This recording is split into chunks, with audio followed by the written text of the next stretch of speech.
Hi ಎಲ್ಲರೂ ಹೇಗಿದ್ದೀರಾ? ಬನ್ನಿ ಇವತ್ತಿನ ಬೆಳಗಿನ ಲಾಗ್ ಸ್ಟಾರ್ಟ್ ಮಾಡೋಣ. ಇವತ್ತು ಹೊರಗಡೆ ಕಸ ಗುಡಿಸಿ ನೀರು ಹಾಕಿ ರಂಗೋಲಿ ಹಾಕ್ಕೊಂಡು ಬಂದು ಇಲ್ಲಿ ಚಿತ್ರಾನ್ನಕ್ಕಿಂತ ಹೆಚ್ಚಿಡ್ಕೊಂಡು ಹಾಲು ಕಾಯಕ್ಕೆ ಇಟ್ಟಿದ್ದೆ. ನಾನು ಕಸ ಗುಡಿಸ್ಕೊಂಬರೋಣ ಅಂತ ಬರ್ತಿದ್ದೆ. ಹಾಗೆ ಇಲ್ಲಿ ಪಕ್ಕದ ಮನೆಯವರು ಅಂಟ್ವಳ್ಕಾಯಿ ಮರ ಇದೆ ಅಂತ ತುಂಬ ಇತ್ತು ಅಂತ ಕೊಟ್ಟಿದ್ದರು. ಅದನ್ನು ಚೆನ್ನಾಗಿ ಒಂದು 2-3 ದಿನ ಬಿಸಿಲಿಗೆ ಒಣಗಿಸ್ಬಿಟ್ಟು ಬೀಜನೆಲ್ಲ ತೆಗೆದು ನಾನು ಪೌಡರ್ ಮಾಡಿಟ್ಕೊಳ್ಳೋಣ ಅಂತಂದು ಹೇಳ್ಬಿಟ್ಟು ನೈಟೆಲ್ಲ ತೆಗೆದು ರೆಡಿ ಮಾಡ್ಕೊಂಡಿದ್ದೀನಿ. ಇದು ಮಿಕ್ಸಿಗೆ ಹಾಕಿಟ್ಕೊಂಡ್ರೆ ನಮಗೆ ಯಾವಾಗ ಬೇಕಾವಾಗ ತಲೆ ಸ್ನಾನ ಮಾಡೋಕ್ಕೆ ಬರುತ್ತೆ ಅಂತ ಪೌಡರ್ ಮಾಡ್ಕೊತೀನಿ. ಇಲ್ಲಿ ಮಧ್ಯಾಹ್ನಕ್ಕೆ ನುಗ್ಗೆ ಸೊಪ್ಪಿನ ಬಸ್ಸಾರು ಮಾಡೋಣ ಅಂತಂದೇಳಿ ತೊಳೆಯೋಕೆ ಇಟ್ಟಿದ್ದೆ. ಇಲ್ಲಿ ಚಿತ್ರಾನ್ನಕ್ಕೆಲ್ಲ ರೆಡಿ ಮಾಡ್ಕೊಂಡಿದ್ದೀನಿ. ಮಾಡೋಣ ಇವತ್ತಿನ ತಿಂಡಿ ಚಿತ್ರಾನ್ನ ಅಂತಂದು. ನೀವು ಸ್ವಲ್ಪ ಟೀ ಮಾಡ್ಕೊಂಡು ಕುಡಿದರೆ ಫ್ರೆಶ್ ಆಗುತ್ತೆ ಮೈಂಡ್ ಅಂತ ಹೇಳ್ಬಿಟ್ಟು ಬೆಳಗ್ಗೆ ಟೀ ಕುಡಿದರೆ ಏನೂ ಕೆಲಸ ಮಾಡೋಕ್ಕೆ ಮೂಡ್ ಬರೋಲ್ಲ. ಹಾಗಾಗಿ ಇಲ್ಲಿ ಶುಂಠಿ ಹಾಕ್ಕೊಂಬಿಟ್ಟು ಟೀ ಮಾಡ್ತಾಯಿದ್ದೀನಿ. ನಮ್ಮನೆ ಡೈಲಿ ಶುಂಠಿ ಹಾಕಲೇಬೇಕು ಟೀಗೆ. ನಮ್ಮ ಅತ್ತೆಯವ್ರಿಗೆಲ್ಲ ಅಭ್ಯಾಸ ಆಗಿಬಿಟ್ಟಿದೆ ಶುಂಠಿ ಇಲ್ದಲೇ ಟೀ ಮಾಡೋಕ್ಕಾಗಲ್ಲ. ಹಾಗಾಗಿ ಶುಂಠಿ ಹಾಕ್ಕೊಂಡು ಟೀ ಮಾಡ್ಕೊಂಡು ತುಂಬಾ ಚೆನ್ನಾಗಿರುತ್ತೆ ಟೇಸ್ಟು. ಟೀ ಕುಡಿದೇ ಎಂಥ ಕೆಲಸ ಮಾಡೋಕ್ಕೆ ಹೋಗಲ್ಲ. ಹಾಗೆ 2 ಬಿಸ್ಕೆಟ್ ತಂದ್ಕೊಂಡು ಟೀ ಕುಡ್ಕೊಂಡು ಚಿತ್ರಾನ್ನಗೆ ಮಾಡಬೇಕು. ಇವಾಗ ಇನ್ನು ಮತ್ತೆ ಎದ್ಬಿಟ್ರು. ಇವಾಗಲೇ 7:15 ಆಗಿದೆ. ಬಿಸಿನೀರು ಕಾಯ್ಸ್ಕೊಂಡು ಕುಡಿತಾರೆ ಅವ್ರು ಬೆಳಿಗ್ಗೆನೇ. ಸ್ವಲ್ಪ ನೀರು ಬಿಸಿ ಮಾಡಿಕೊಂಡು ಪೌಡರ್ ಹಾಕೊಂಡು ಕುಡಿತಾರೆ, ಹರ್ಬಲ್ ಪೌಡರ್ದು. ಇಲ್ಲಿ ನಾನು ಚಿತ್ರಾನ್ನಕ್ಕೆ ಒಗ್ಗರಣೆ ಮಾಡೋಕ್ಕೆ ಬಾಣಲೆಯಲ್ಲಿ ಸಾಸಿವೆ ಹಾಕ್ಬಿಟ್ಟು ಶೇಂಗಾ ಬೀಜ ಹಾಕ್ಕೊತಾ ಇದ್ದೀನಿ.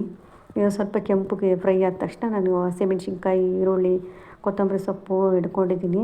ನಾನು ಒಂದು ಬೆಳ್ಳುಳ್ಳಿ ಇಟ್ಕೊಂಡಿದ್ದೀನಿ. ಬೆಳ್ಳುಳ್ಳಿ ಹಾಕಿದರೆ ಚೆನ್ನಾಗಿ ಟೇಸ್ಟ್ ಬರುತ್ತೆ. ಸ್ವಲ್ಪ ಅಪರೂಪಕ್ಕೆ ಒಂದು ಟೈಮ್ ಮಾಡ್ಕೊಂಡ್ರೆ ತುಂಬಾ ಚೆನ್ನಾಗಿರುತ್ತೆ. ಇದನ್ನು ನಾನು ಲಾಸ್ಟಲ್ಲಿ ಹಾಕ್ಕೊತೀನಿ, ಬೆಳ್ಳುಳ್ಳಿ ಫಸ್ಟೇ ಹಾಕಲ್ಲ. ಫಸ್ಟ್ ಇವಾಗ ಹಸಿಮೆಣ್ಸಿನ್ಕಾಯಿ ಮತ್ತು ಕರಿಬೇವು ಸೊಪ್ಪು ಹಾಕ್ಕೊತೀನಿ. ಇದು ಶೇಂಗಾ ಬೀಜ ಸ್ವಲ್ಪ ಚೆನ್ನಾಗಿ ಕೆಂಪಾಗಬೇಕು. ಕೆಂಪಾದ್ಮೇಲೆ ಹಾಕಬೇಕು, ಇಲ್ಲಾಂದ್ರೆ ಮೊದಲೇ ಹಾಕಿದ್ರೆ ಹಸಿ ಹಸಿ ಆಗುತ್ತೆ. ಒಂದು 3/4 ಭಾಗ ಕೆಂಪಾದಮೇಲೆ ಹಸಿಮೆಣ್ಸಿನ್ಕಾಯಲ್ಲಿ ಚೆನ್ನಾಗಿ ಫ್ರೈ ಆಗಬೇಕು. ಅದಾದ ತಕ್ಷಣ ಈರುಳ್ಳಿ ಹಾಕ್ಕೊಂಡು ಚೆನ್ನಾಗಿ ಫ್ರೈ ಮಾಡ್ಕೊತೀನಿ. ಉಪ್ಪು ಹಾಕ್ಕೊತೀನಿ. ನಿಮಗೆ ಎಷ್ಟು ಉಪ್ಪು ಬೇಕು ಅಲ್ಲಿ ನೋಡ್ಕೊಂಡ್ಬಿಟ್ಟು ಅಷ್ಟು ಉಪ್ಪು ಹಾಕ್ಕೊಂಡು ಫ್ರೈ ಮಾಡ್ಕೊಬೇಕು. ಚೆನ್ನಾಗಿ ಕೆಂಪಾಗಬೇಕು. ಅದು ಕೆಂಪಾದಮೇಲೆ ನಾವು ನೋಡಿ ಬೆಳ್ಳುಳ್ಳಿ ಇವಾಗ ಹಾಕಬೇಕು. ಇವಾಗ ಹಾಕಿ ಸ್ವಲ್ಪ ಹಸಿ ವಾಸನೆ ಹೋಗೋ ತನಕ ಸ್ವಲ್ಪ ಕೈ ಆಡಿಸಿದ್ರೆ ಸಾಕು, ಆಗುತ್ತೆ. ಅದಕ್ಕೆ ಸ್ವಲ್ಪ ಅರಿಶಿನ ಪುಡಿ ಮತ್ತು ಕಾಯಿ ತುರಿ ಹಾಕ್ಕೊಂಡು ಇನ್ನೂ ಸ್ವಲ್ಪ ಮಿಕ್ಸ್ ಮಾಡಬೇಕು. ಕಾಯಿ ತುರಿ ಆವಾಗಲೇ ಹಸಿದೆ ಹಾಕಿದ್ರೆ ಇನ್ನೂ ಚೆನ್ನಾಗಿ ಟೇಸ್ಟ್ ಇರುತ್ತೆ.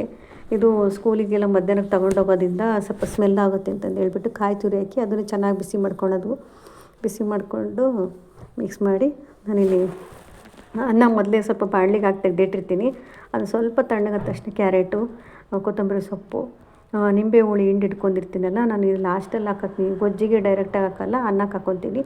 ಇದು ಹುಳಿ ಹಾಕ್ಬಿಟ್ಟು ನಾವು ಚಿತ್ರಾನ್ನ ಗೊಜ್ಜು ಮಾಡ್ಕೊಂಡಿದ್ದೀವಲ್ಲ, ಆ ಗೊಜ್ಜನ್ನ ಹಾಕಿ ಮಿಕ್ಸ್ ಮಾಡಿದರೆ ಚಿತ್ರಾನ್ನ ರೆಡಿ ಆಯಿತು. ಹಾಗೆ ಮಕ್ಕಳಿಗೆಲ್ಲ ಹಾಕಕ್ಕೆ ಕೊಟ್ಟೆ. ಎಲ್ಲರೂ ತಿಂದು ಸ್ಕೂಲಿಗೆ ಹೋಗಿದ್ದು ಆಯಿತು. ನಾನು ನೋಡಿ ಎಲ್ಲ ಪಾತ್ರೆ ಎಲ್ಲ ಎಷ್ಟೊಂದಿದೆ ಎಲ್ಲ ಕ್ಲೀನ್ ಮಾಡ್ಕೊಂಡು ಪಾತ್ರೆಗಳು. ನಂದು ತಿಂಡಿ ತಿಂದಿದ್ದಾಯಿತು. ತಿಂದಾದ್ಮೇಲೆ ಎಲ್ಲ ಅಡುಗೆ ಮನೆಯೆಲ್ಲ ಶೆಲ್ಫಲ್ಲಿ ಒರೆಸ್ಕೊಂಡು ಪಾತ್ರೆ ಎಲ್ಲ ತೊಳಿತಾ ಇದ್ದೀನಿ. ಪಾತ್ರೆ ತೊಳೆದ್ಮೇಲೆ ಬೇರೆ ಹೊರಗಡೆ ಕೆಲಸ ಎಲ್ಲ ಮಾಡ್ಕೊಳ್ಳೋದು. ಮೊದಲೇ ಹೊರಗಡೆದೆಲ್ಲ ಮಾಡ್ಕೊತ ಕೂತ್ಕೊಂಡ್ರೆ ಅಡುಗೆ ಮನೆಯದು ಇನ್ನೂ ಇದೆಯಲ್ಲ ಅಂತ ಅನ್ನಿಸ್ತಾ ಇರ್ತೈತೆ. ಫಸ್ಟು ಅಡುಗೆ ಮನೆ ಕ್ಲೀನ್ ಮಾಡ್ಕೊಂಡ್ಬಿಟ್ರೆ ನಮಗೊಂದು ಅರ್ಧ ಕೆಲಸ ಆದಂಗೆ. ನಮಗೆ ಎಲ್ಲ ಕ್ಲೀನ್ ಮಾಡ್ಕೊಂಡು ನೀಟಾಗೆಲ್ಲ ಮುಚ್ಕೊಂಡು ಕ್ಲೀನ್ ಮಾಡ್ಕೊಂಡಿದ್ದೀನಿ. ಇವಾಗ ನಮ್ಮ ಅತ್ತೆಯವರಿಗೆ ಹಾಕ್ಕೊಡ್ತಾಯಿದ್ದೀನಿ ತಿಂಡಿನ. ಅವ್ರು ತಿಂದು ನೋಡಿ ಎಲ್ಲ ಕ್ಲೀನ್ ಆಯಿತು ಅಡುಗೆ ಮನೆ ಎಲ್ಲ.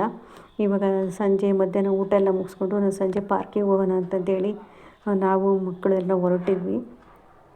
ಇದು ಮಗನಿಗೆ ಸ್ಕೂಲ್ ಹತ್ರ ಇದೆ. ರೈಟಲ್ಲಿ ಒಂದು ಸ್ಕೂಲು, ಲೆಫ್ಟ್ ಸೈಡಲ್ಲಿ ಒಂದು ಸ್ಕೂಲ್ ಇದೆ. 2 ಆಪೋಸಿಟ್ ಇದೆ. ಇದು ನನ್ನ ಚಿಕ್ಕ ಮಗ ಹೋಗೋ ಸ್ಕೂಲ್. ಇದು ಕಿಡ್ಸ್ಗೆ ನರ್ಸರಿ ಸ್ಕೂಲ್ ಇದು. ಅದ್ರ ಮುಂದೆನೇ ಪಾರ್ಕ್ ಇದೆ ದೊಡ್ಡದು. ಆ ಪಾರ್ಕಲ್ಲಿ ಬೇಗನೆ ಹೋಗಿದ್ದು, ಏಕೆಂದರೆ ಸಂಜೆ ಹೋದರೆ ತುಂಬ ಜನ ಇರ್ತಾರೆ. ದೊಡ್ಡ ಪಾರ್ಕಲ್ಲ, ಸುಮಾರು ಜನ ಬರ್ತಾರೆ ಇಲ್ಲಿ. ಹಾಗಾಗಿ ಇಲ್ಲಿ ಆಟ ಆಡೋಕ್ಕೆ ನಮಗೆ ಜಾಗನೇ ಸಿಕ್ಕಲ್ಲ ಹುಡುಗರಿಗೆಲ್ಲ. ಹಾಗಾಗಿ ಬೇಗ ಹೋಗಿ ಚೆನ್ನಾಗಿ ಆಟ ಆಡಿಕೊಂಡು ಹುಡುಗರೆಲ್ಲ ಎಂಜಾಯ್ ಮಾಡ್ಕೊಂಡು ಬಂದ್ವಿ. ಇಲ್ಲಿ ಬೇರೆ ಮಕ್ಕಳೆಲ್ಲ ಒಂದು ಕೋಲ್ ತಗೊಂಡೆಲ್ಲ ಮಾವಿನಕಾಯಿ ಬೀಳಿಸ್ತಾಯಿದ್ರು. ಸುಮಾರು ಒಂದು 10-15 ಕಾಯಿ ಬೀಳಿಸಿದ್ರು. ನಮಗೂ 1-2 ಕೊಟ್ಟರು, ಇಸ್ಕೊಂಡು ಬಂದ್ವಿ ನಾವು. ನೋಡಿ ಇಲ್ಲಿ ಇಷ್ಟು ಜನ ಇರೋದು. ಇದು ಸಂಜೆ ಬಂದರೆ ತುಂಬ ಜನ ಇಲ್ಲಿ ಫುಲ್ಲಾಗಿರುತ್ತೆ. ಮಕ್ಕಳಿಗೆ ಕೆಲವ್ರಿಗೆ ಆಟ ಆಡೋಕ್ಕೆ ಸಿಕ್ಕಲ್ಲ, ವೆಯ್ಟ್ ಮಾಡ್ತಾ ಇರಬೇಕು. ಹಾಗೆ ಅಲ್ಲಿ ಪಾನಿಪುರಿ ತಿನ್ನೋಕ್ಕಾಗಲ್ಲ, ಮಸಾಲೆ ಪುರಿ ಅಂತ ಹೇಳ್ಬಿಟ್ಟು ಮನೆಗೆ ಕಟ್ಟಿಸ್ಕೊಂಬಂದ್ವಿ. ಮನೆಗೆ ಕಟ್ಟಿಸ್ಕೊಂಬಂದರೆ ಎಲ್ಲರೂ ಮನೇಲಿ ಅತ್ತೆ ಮಾವ ಎಲ್ಲರೂ, ನಾವು ಕೂಡ ಆರಾಮಾಗಿ ನಿಧಾನಕ್ಕೆ ತಿನ್ಬೋದು. ಅಲ್ಲಿದ್ದರೆ ಇವ್ರ ಮಕ್ಕಳು ತಿನ್ನಲ್ಲ, ಅರ್ಧ ಅಲ್ಲೇ ವೇಸ್ಟ್ ಮಾಡಿಬಿಡ್ತಾರೆ. ಹಾಗಾಗಿ ಮನೆಗೆ ಪಾರ್ಸಲ್ ತೊಗೊಂಬಂದು ಎಲ್ಲರೂ ಹಾಕ್ಕೊಂಡು ಸಮಾಧಾನವಾಗಿ ಟಿ ವಿ ನೋಡ್ಕೊತ ಆರಾಮಾಗಿ ತಿನ್ಬೋದು. ಹೊರಗಡೆ ಆದರೆ ಆಗಲ್ಲ, ಬೇಗ ತಿನ್ನಬೇಕಾಗುತ್ತೆ. ಹಾಗಾಗಿ ಮನೇಲಿ ತೊಗೊಂಬಂದು ತಿಂದು ಇವತ್ತಿನ ಲಾಗನ್ನು ಇಲ್ಲಿಗೆ ಎಂಡ್ ಮಾಡ್ತಾಯಿದ್ದೀನಿ. ಇವತ್ತಿನ ಲಾಗ್ ಇಷ್ಟ ಆಗಿದ್ದರೆ please thank you for watching. Thank you.